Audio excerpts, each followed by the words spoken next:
Veneto terra di frontiera, di imprenditoria, di immigrazione, ma anche di volontariato, di sport, di scienza. Una regione non facile da raccontare e spesso non compresa nelle sue pulsioni politiche o autonomiste anche da molta parte del resto d'Italia.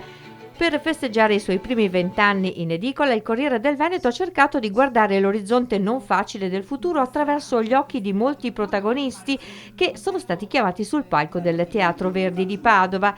Vertici del gruppo, il direttore del Corriere della Sera Luciano Fontana, il presidente di RCS Media Group Urbano Cairo, ma anche alcuni grandi volti rappresentativi dei diversi stili del Veneto, dalla campionessa olimpica Novella Calligaris alla scienziata Antonella Viola, dal presidente di Geox Mario Moretti Polegato al direttore di Medici con l'Africa QAM Don Dante Carraro.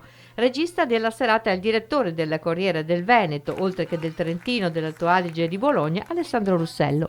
Questa è una frontiera importante perché rappresenta un grande racconto dell'economia nelle sue punti di forza, nell'economia anche nei suoi punti di debolezza. Noi abbiamo avuto negli ultimi 20 anni anche il grande episodio terribile e tragico dei suicidi degli imprenditori del nord-est, che è stato raccontato, che è stato sviscerato in tutti i modi, perfino dei figli delle vittime e delle figlie che grazie ai loro racconti quegli uccidi li hanno fermati. Oggi rischiamo di non vederlo, di ripetere l'errore. Oggi no, avendone parlato i giornali, avendo le figlie di quegli imprenditori fondato comitati, telefoni di aiuto per diciamo che parlare, quindi raccontare, e questo grazie anche ai giornali di informazione è sempre fondamentale, non si nascondono mai le cose.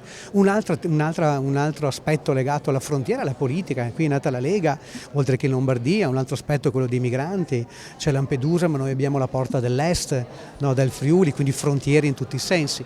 In questo senso noi abbiamo la fortuna e anche un ingaggio maggiore nel raccontare le cose da vicino. Come sono i giovani giornalisti, i nuovi giornalisti? I giovani giornalisti sono bravi perché lavorano tutti al Corriere del Veneto, ma al di là di questa battuta, i giovani giornalisti sono curiosi, sono più smanettoni, hanno assunto una tecnica, voglio dire, che naturalmente li facilita nel vagabondare in cerca di raccontare la realtà attraverso magari, capito, attraverso il web, anche se rimane fermo una cosa, o uno è giornalista o non lo è. Può essere giovane, può essere vecchio, sono tutti giovani bravi, però i giovani vanno assolutamente sostenuti, vanno assunti i giovani, vanno sostenuti, vanno fatti crescere e noi dobbiamo imparare dai giovani.